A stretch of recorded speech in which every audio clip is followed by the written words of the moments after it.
It was a dark and gloomy day in November of 2024. The world had been rattled by news of a new virus, one that could turn people into crazed cannibals, or as they called them, zombies. John had been living in the small town of Blackstone for the last few months, trying to avoid the chaos of the rest of the world. He had heard about the virus, but he never thought it would affect him in any way.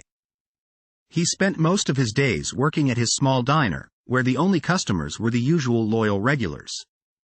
One day, John was in the kitchen when he heard a loud commotion from the dining room. Cautiously, he poked his head out to see what was happening.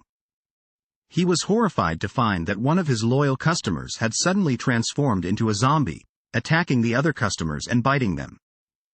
John watched in horror as his friends and customers were being devoured right in front of him. John quickly ran out to safety, but he could hear the screams of the victims echoing in his head. He knew that he was lucky to escape, but his heart ached for those he had left behind. The virus quickly spread throughout the town, turning everyone into zombies. John was forced to flee, but he could never forget the tragedy he had witnessed.